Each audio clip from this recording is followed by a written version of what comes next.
Map लगा दिए, उनको कोई उससे मतलब नहीं, सोच रहा है कि बेकार है, हम तो पढ़ रहे हैं, कॉपी में से पढ़ लेंगे या नोट्स जो लिखवाया जाएगा उससे रट लेंगे, तो वो लर्नर इसमें नहीं आएगा। बच्चे कुछ ऐसे होते हैं जिनको आप विजुअल दिखा करके समझाइएगा, मैप से समझाइए, कोई चार्ट लगा के समझाइए या कोई ग्रुप से बताइए। इस तरह का different type of teaching materials जो है उससे अगर सामने उसको रिप्रेजेंट करिएगा, विजुअल एंड दिखाइएगा उसको, तो वो चीज को देख कर वो बहुत अच्छा से समझ लेगा। कुछ वैसे बच्चे आपके क्लास के ऐसे भी होंगे जो विजुअल लर्नर्स होंगे, उनको किसी भी चीज को देखकर समझने में आसानी होगी। तो क्लास में बांटना है, 4 टाइप के लर्नर होंगे तो हमको सबका ख्याल करना है। कुछ बच्चे ऐसे होंगे ना पढ़ाते समय, सेकंड नंबर में ऑडिटरी लर्नर्स, सुनना चाहिए वो कि बहुत टीचर कोई बड़ा बोल रहा है तो ध्यान से सुनेगा और वो बस सुन लिया तो बस याद हो गया उसको। कुछ सीखने वाले बच्चे ऐसे मिलेंगे जो सुनकर ही याद कर लेते हैं, एक बार आप कहीं याद कर लिया, उनको दोबारा फिर पढ़ने की जरूरत नहीं है। कुछ लर्नर्स ऐसे भी हैं।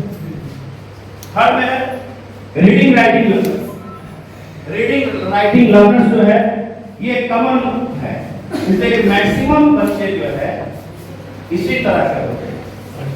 लिखवाइएगा, पढ़ाइएगा, तो सिखवा दिए वो पढ़ेगा, आप लिखवाने का काम कीजिए, वो पढ़ने का काम करेगा। तो रीडिंग राइटिंग लर्नर्स जो है क्लास में जाते हैं, इसलिए आप जब भी क्लास में जाएंगे तो क्लास में जाते हैं तो फिर किसी भी चैप्टर को आप पढ़ाते हैं, पहले तो पढ़ाते हैं, फिर पढ़ाने के बाद से बच्चे या तो क्वेश्चन आंसर लिखवा देते हैं, आने तो बच्चे को क्वेश्चन आंसर लिखने के लिए देते हैं। तो मैक्सिमम टाइम इसी पे चला है, यही रूटीन बन गया है कि आज हम पढ़ाएंगे, बच्चा को पढ़ा दिए, बच्चा समझ गया, फिर दे देंगे लिखने के लिए, लिख के लाएगा। तो रीडिंग राइटिंग से उसका प्रोग्रेस होता है, रीडिंग राइटिंग से वो बच्चा सीखता है। लेकिन ये जो उसको छोड़कर जो दिन है वो उसमें स्टूडेंट का जो नंबर ऑफ स्टूडेंट्स है वो कम पाए जाएंगे। तब क्लास में 60 स्टूडेंट है तो 10-5 बच्चे ऐसे होंगे जो विजुअल लर्नर्स है, सोचते हैं कि हम किसी चीज को इसको दिखा कर बताया जाता ना तो बच्चा तरह से समझ जाए। लेकिन जनरली एवरेज स्टूडेंट ये होते हैं कि लिखवा दीजिए या पढ़ा दीजिए तो वो सब अच्छा समझते हैं। किसी बच्चे को आप क्या कीजिए ना, पूरा पढ़ा के और सारा क्वेश्चन आंसर एकदम ए टू जेड लिखवा दीजिए, बहुत खुश महसूस करेगा, ताकि बहुत अच्छा हो, सब चीज मेरे कॉपी में आ गया। तो वो लर्नर्स है, ठीक है, लेकिन वो लर्नर क्या है, उसका एक दिमाग एक्टिव नहीं है, वो केवल एक पैटर्न पर चल रहा है, जो हमको लिखना है पढ़ना है उसी पर एग्जाम आता है पूरा रटने लगता है, कॉपी लेके रट रहा है पढ़ के, यानी वो समझा नहीं, समझ करके वो किसी चीज को नहीं क्लास में सीख रहा है, केवल वो बस जानता है कि हमको लिखना है पढ़ना है। तो इस तरह के लर्नर्स ही ज्यादा अपने हम लोग के क्लास में मिलते हैं, जो रीडिंग राइटिंग पर ज्यादा ध्यान देते हैं। कैरेस्टेटिक लर्नर्स का मतलब हुआ ये बच्चे चाहेंगे ना टचिंग एंड लर्निंग, किसी चीज को छू कर समझते हैं क्या है। जैसे आप कभी कभी देखेंगे क्लास में लैब वगैरह मिले जाएंगे, चाहे कोई सामान क्लास में दिखाएंगे तो कुछ बच्चा ऐसा हो ना जो आ जाएगा आपके पास और कहेगा सर थोड़ा सा देख लेते हैं कैसा है। बच्चा बहुत ऐसा करता होगा कभी कभी, तो जैसे माइक्रोस्कोप लाएंगे सब देख लिया क्या होता है, लेकिन कुछ आ जाएगा आपके पास, सर इसके नीचे थोड़ा देख लेता है, तो उसको कहते हैं कैरेस्टेटिक लर्निंग। उसके मन में इतना जिज्ञासा है ये चीज बना कैसे है, कि क्या है, हम प्रत्यक्ष करके देखते हैं इसको। तो ये ऐसे लोगों की संख्या, ऐसे स्टूडेंट की संख्या कम है। मैं जनरली जो है रीडिंग राइटिंग लर्नर्स है जो क्लास में है, ये पढ़ाने का ढंग है कि हम लोग भी पढ़ाते हैं, क्वेश्चन चैप्टर स्टार्ट करते हैं, पढ़ा देते हैं, उसको लिखवा देते हैं, फिर सुन लेते हैं, ये चला आ रहा है सिस्टम। तो इसी सिस्टम को देखना है कि हमारे क्लास में जो लर्नर्स हैं, जो स्टूडेंट्स हैं, कौन बच्चा किस तरह से समझ रहा है, कौन बच्चा कैसे फॉलो कर रहा है, थोड़ा इस बात को भी ध्यान रखना है। क्योंकि बच्चे तो बिल्कुल ही इनोसेंट होते हैं, कुछ बच्चे तो ऐसे इनोसेंट होते हैं कि उनको तो जो टीचर कह देगा ना कि लिखवा दे तो लिखेगा, पढ़ा दिए तो पढ़ेगा, बस वही करेगा तो करना है। जैसे एक केस स्टडी हम आपको बता रहे हैं, पहले स्कूल में बोर्ड होता था, अभी तक था, जो दीवार पर बनता था, जैसे सीमेंट कर दिया जाता था तो टूट जाता था, बीच में कभी टूट जाता है, पेंट उखड़ जाता है, तो आपके क्या करता है, बनवाता था, फिर पेंटिंग कराता था। तो एक बोर्ड टूट गया था, बोर्ड टूट गया तो मान लीजिए हम यहाँ से लिखते चले गए, यहाँ बोर्ड टूटा हुआ है तो हम यहाँ से लिख दिए। बच्चा क्या किया, बच्चा क्या किया, कॉपी पर जो उतारा तो बच्चा क्या किया, वो लाइन उतारा और अपने कॉपी पर ऐसे गोल बना दिया बीच में। हम लिखते गए, देखिए प्रैक्टिकल हम कोई भी एग्जांपल आपको अभी रख दिए तो ये प्रैक्टिकल जनरल वाले बात बता रहा है, तो मेरे साथ खड़ा है क्लास में, हम सुनते गए लगे कि भाई ये क्या है, ये लाइन देखो ये बोल क्या है, सर ऐसा बोल सुनता है, बोर्ड टूट गया था तो अब पूरा वो बिल्कुल वो राइटिंग पर बेस्ड है, तो हमको छाप दे रहा है। आजकल किताब में लिखा आता है HOTS, high order thinking skill, यानी बच्चे को क्वेश्चन ऐसा चैप्टर के लास्ट में दे रहा है कि पूरा चैप्टर पढ़ने के बाद बच्चे का थिंकिंग स्किल का लेवल बढ़ाना है, तो क्वेश्चन ऐसा दे रहा है कि बच्चा उसको सोचे तब पढ़ता है हाई ऑर्डर थिंकिंग स्किल। लेकिन आज के डेट में बच्चों का संख्या किस पे है,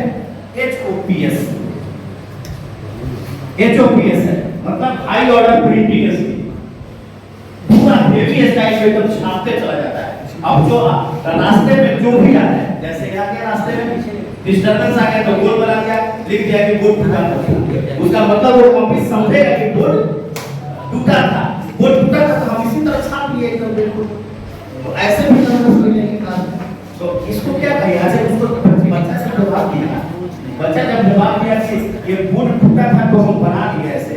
अब ये बताइए कि एज ए टीचर आपको कैसा महसूस करते हैं इसको, कभी गुस्सा आएगा, बहुत मुस्कान दिए भाई टूटा है वैसा बना दिया, फिर कभी कभी आपको तरस भी आएगा, बिल्कुल एकदम इनोसेंट है, एकदम सीधा है कि बोर्ड टूटा हुआ था।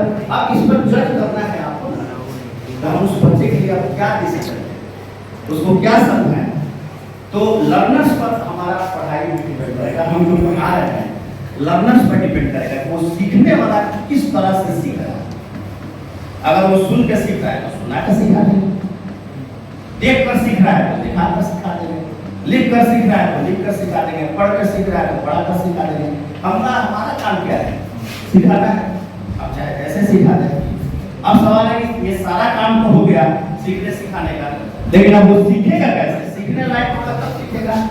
तो हम लोग तो यही कर रहे हैं कि सीखने ही लायक, पढ़ने ही लायक नहीं। हम लोग जनरली भाषा में हम लोग यही कहते हैं ना, किसी बच्चा का कोई कंप्लेंट होता है तो आदमी कहता है भाई हमारे क्लास में 60 स्टूडेंट है, 5% पढ़ने लायक है ही नहीं। इसका रीजन ये है वो नीचे क्लास से उसका बेस खराब है, वहाँ तक पहुँच गया है, तो हम लोग कहते हैं कि पढ़ने ही लायक नहीं। लेकिन इसको पढ़ करके हम अपने जिम्मेवारी को, अपने रिस्पॉन्सिबिलिटी को खत्म नहीं कर सकते। ठीक है, पहुँच गया है, नहीं पढ़ने लायक है, हम उसके लेवल का नहीं पढ़ाएंगे उसके, लेकिन कुछ उसको मोटिवेट तो करेंगे, कुछ तो करेंगे, उसको 80-90% तक नहीं पहुंचा सकते हैं तो कम से कम फेलियर का तो दाग उससे हटा देंगे। ऐसा तो नहीं होगा कि वो बच्चा फेलियर हो जाएगा, फेल हो जाएगा। अब फेल हो जाएगा तो फेल होना भले वो बच्चा नहीं पढ़ा है लेकिन उसके माइंड पर ज्यादा असर करेगा, ये कह देना है कि वो बच्चा फेल। आज के दौर में फेल कहना या फेल बच्चे का सुनना बहुत खतरा है। इस बच्चे का दिमाग क्या है कोई नहीं जानता है, इसलिए हम लोग को जो पनिशमेंट है, जो क्लासरूम का जो मैनेजमेंट है, मैनेजमेंट इस ढंग से करना है कि कोई बच्चा इस तरह का कोई न्यूसेंस नहीं क्रिएट करे कि ऐसा नहीं क्लास में हो जाए कि कुछ ऐसा बोल दिया कि घर पे जाके कुछ कर दिया या कहीं कर दिया, तो ये सब भी घटना बहुत आम हो गया है। जनरली आप देख रहे हैं किस तरह की घटनाएं हो रही हैं। तो सारा चीज ध्यान में रखते हुए बच्चों को, बच्चे का जो सीखने की कैपेसिटी है उसको भी ध्यान में रखते हुए हम लोगों को अपने क्लास को मैनेज करना है। और ये बहुत ही चैलेंजिंग जॉब है टीचर के लिए कि एक ही टीचर है, उसके पास 60 स्टूडेंट है, सारे चीजों को ध्यान में रखकर मैनेज करना है। तो ये सोच लेना है कि हमारा काम जो है कितना टफ है।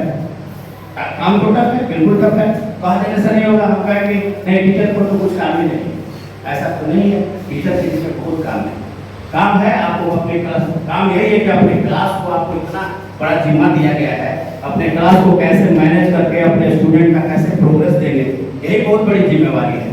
और उस जिम्मेवारी को बहुत रूल एंड रेगुलेशन के तहत करना है। ऐसा नहीं कि फ्री है आप कि जो चाहेंगे वो करते हैं, ऐसा नहीं है।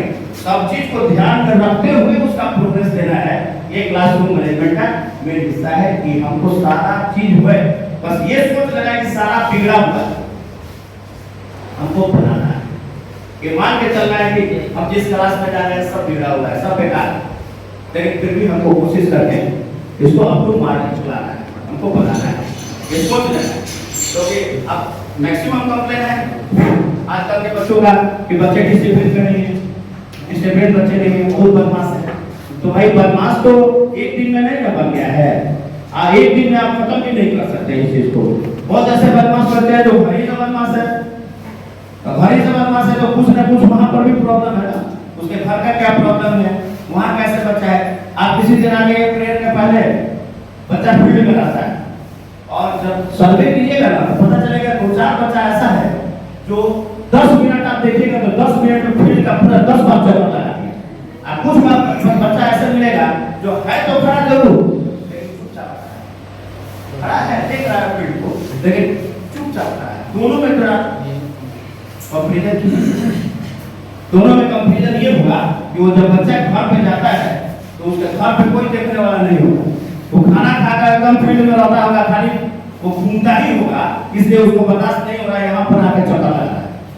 आज जो खड़ा है ना उसके गार्जियन ठीक से उसको खाना खाने के बाद उसको या तो कहते हैं थोड़ा आराम करो, नहीं तो पढ़ो, उतना हमेशा बेचैनी के हालत में नहीं छोड़े तो कर रहा है। तो ये इस चीज को आप एकाएक नहीं सुधार सकते हैं, कैसे उसको सुधार दें या सुधारिए फिर टाइम वही करें, लेकिन हम लोग का जिम्मा जो है ये नहीं कहा जाता कि उसको हम नहीं सुधार, ये कहना तो गलत बात है। ठीक है, हम बच्चा बिगड़ा हुआ स्कूल में नहीं सुधरेगा तो कहाँ जाएगा, हॉस्पिटल में जाएगा, गैरेज में जाएगा, आएगा तो स्कूल में। जो नहीं पढ़ रहा है वही तो स्कूल में आता है, पढ़ा हुआ स्कूल में आएगा तो आप पढ़ा देंगे तो कौन सी बात है।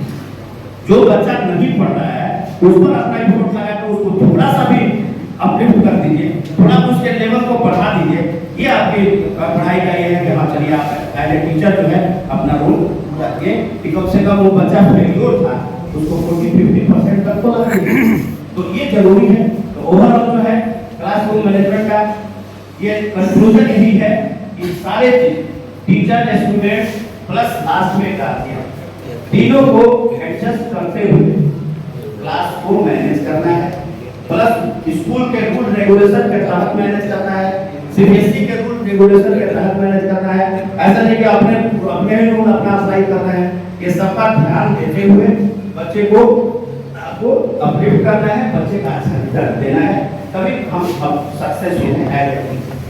और इसमें आपको शुरू से कंटेंट से लेकर और टाइप्स ऑफ टीचर और टाइप्स ऑफ लर्नर के बारे में बताया गया। अब कुछ ऐसा पॉइंट्स है, कुछ ऐसे कंडीशन है जिसका एक एक्टिविटी है, 4 ग्रुप में अभी बांटा जाएगा, ग्रुप बनाया जाएगा 4 ग्रुप, और 4 ग्रुप से एक यहाँ से स्लिप निकाल लेना है। जो स्लिप में जिसको मिलेगा उस स्लिप पर अपना आपको ओपिनियन देना है कि अगर इस तरह का कंडीशन हमारे क्लास में होता है तो हम क्या करेंगे। एक ओपिनियन आपको दे देना है अपने हिसाब से, ओपिनियन देखिए ओपिनियन में कभी कोई जरूरी नहीं है कि हमारा जो विचार है वो आपके विचार से मिलता हो, आपका भी कुछ विचार होगा, ऐसा थोड़ी है। हर आदमी स्वतंत्र है, हर आदमी इंडिपेंडेंट है। आप अपने हिसाब से उसके बारे में क्या सोचते हैं वो चीज आप कर लेंगे। एक एक्टिविटी है, उसके बाद से वीडियो जो उसके बाद होगा दिखाया जाएगा क्लासरूम का, फिर उसके बाद आप टाइम के अनुसार चलेगा। 3 बजे तक क्लास आपका मैनेजमेंट खत्म हो जाएगा। बांट दिया जाए।